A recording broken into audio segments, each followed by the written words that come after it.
Hey guys, promise I'm gonna get a haircut soon because this hairstyle that I have going on is a bit stupid now. Anyway, I'm here to talk to you about Mirai Nikki, or Future Diary, which is the 26th episode anime from the production company called Asrud, who I don't think I've ever seen anything by before this. So Future Diary primarily follows Yukiteru Amano, who keeps a diary on his cell phone recording events that happen around him. One day he is granted a future diary by Deus, a god who is seeking someone to replace him. Deus has also granted this power to 11 other people, and they must take part in a survival game to see who the winner is. Yuki ends up pairing up with a girl called Yuno, who is second and has a diary completely based around him because she is kind of crazy. So this is an anime that primarily takes place around this survival game between these 12 players. But when reviewing the story, I kind of have to take it from 3 different perspectives.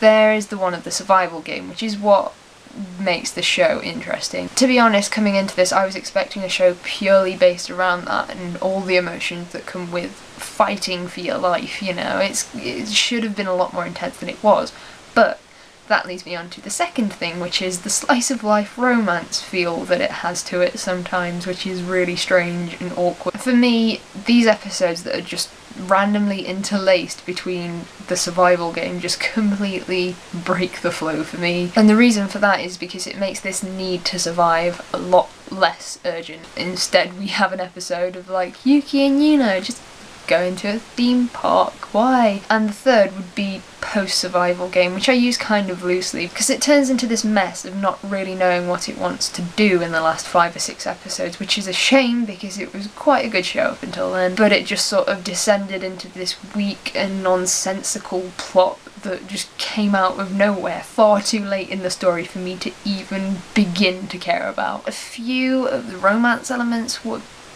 okay. I don't know if they merited like entire episodes based around them, but I guess if you are marathoning this show and just watching it all in one go, it is nice to have that break. And at the end, I just don't know what they were trying to attempt.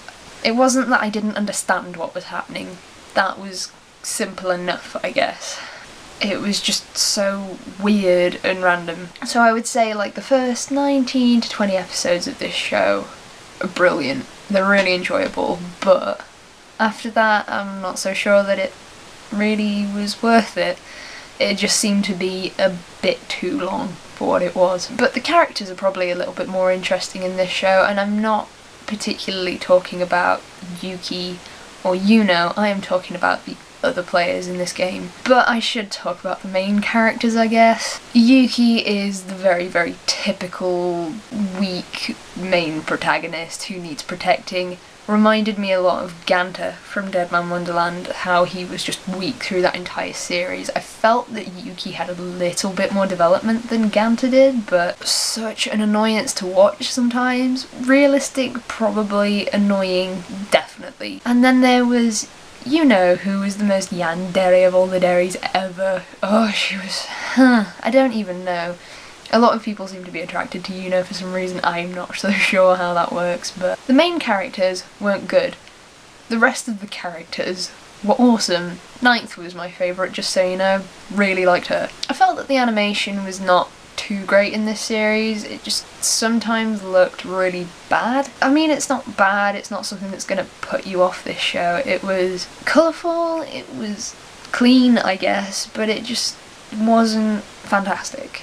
It was below average, but it was still okay. I have to say though, I loved the opening animation every single time. It was just so good. That brings me nicely onto the sound. So these OPs, I don't really care about the EDs, but the OPs, both of them, were so good. They're both on my iPhone right now. I listen to them all the time.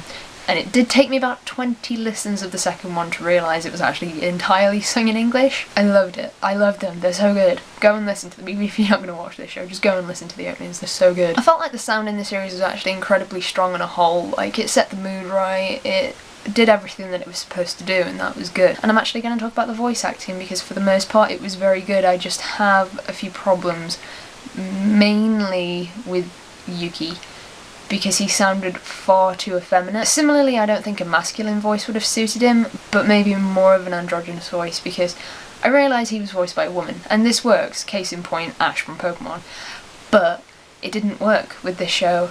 Yuki was just always far too effeminate sounding for me, and I just didn't like that casting choice particularly. But then again, I am really indecisive about like every aspect of him as a main character. Overall, I would have to say this show is pretty good. It had flaws in a lot of aspects. Its animation wasn't great, its main characters were kind of crap. That indecisive plot at the end really affected my opinion of the show, but it was enjoyable enough for what it was. The other point that I have to make is, now that I have seen the whole series, I don't think it has any rewatchability whatsoever. Those are my opinions on Mirai Nikki.